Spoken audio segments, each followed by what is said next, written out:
Hey guys, Xylus here. Today we're going to be doing a video with the new event that we got, the Fireside Chat.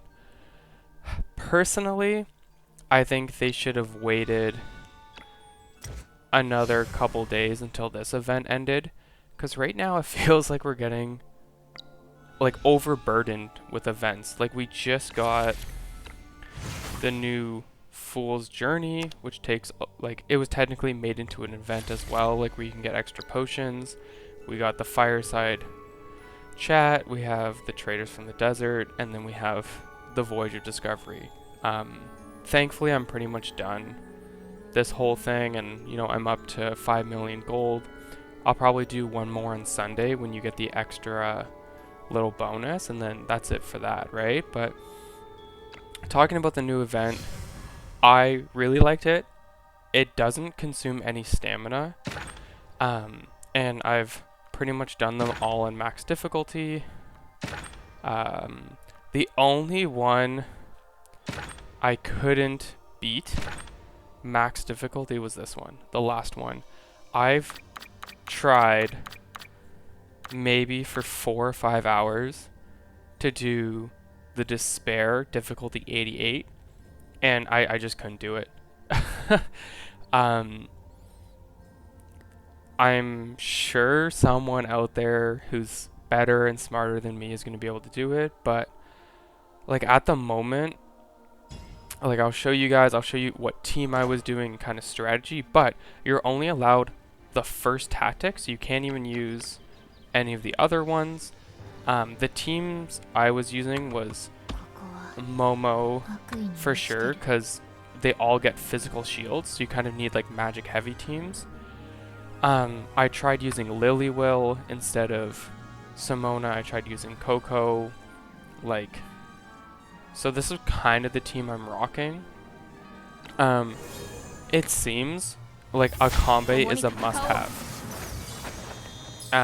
You cannot do this map on Despair difficulty without a combo. And the reason is because Mytha, every single time you attack her, she procs her food buff, which heals everyone within a 2-tile radius. So each time you attack her, she heals. And the only way to stop that is by using Akambe's assassins, which do the anti-heal.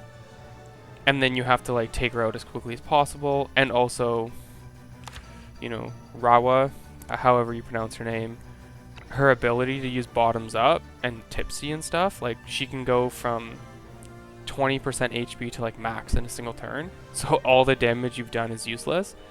I've come close to beating it, but it's just to show you only get a single tactic. So your tactics are kind of worthless too. It's incredibly difficult. I'm sure, within the next week or two I might be able to get it, but it's frustratingly hard. And, of course, for some reason they can't, I don't know why I have it on English, but there's Chinese text. Why is this not optimized? That's a little silly, but those were the teams I was kind of using, and it was frustratingly hard. I kept trying and trying and trying over and over again, so couldn't do it. But the whole event was fun. Especially acts 1 to 4, they feel much more manageable, even by challenge difficulty 76. I did beat this at difficulty 75, and it felt like a completely different challenge from 75 to 88. It was completely different. Recommendations, honestly, by buy all this. Of course, I got the mysterious device again. That's my 9th one I've gotten, or 10th. So my trinket luck is kind of dog water right now. But I do radiant powder. That's literally all I use my things on. I have 5 million or something, 4.9 mil. I literally just used it all on that. I don't think the unnamed legendary engravings are worth it. It's like 150 per single one, and with the previous event you can get 99 of them. Star particles, Terrat essence maybe, but I feel like we've already been so low on radiant powder lately that just getting 5 million, like I'm never gonna need to farm it ever again. So this is like a crazy event to farm that. If you're also low on common XP, I also put a bit into this. Like I have 2.5 mil. It takes, I think, close to 1 million to go from 0 to 60 for a character. So, you know, that's a little extra pro bono. So I think these two are really worth it. Everything else isn't. The Elysium coins are by far the worst investment of efficiency that you can do, especially when we have the other event and you can get 1.2 mil for 120 stamina. But yeah, talking about the event quickly, I do like it. I liked how you didn't have to use stamina for it, but I feel like we're getting a little too bombarded with events that it's like too much. So you know, if a dev ever watches this, I think we need to slow it down a little bit, because like having,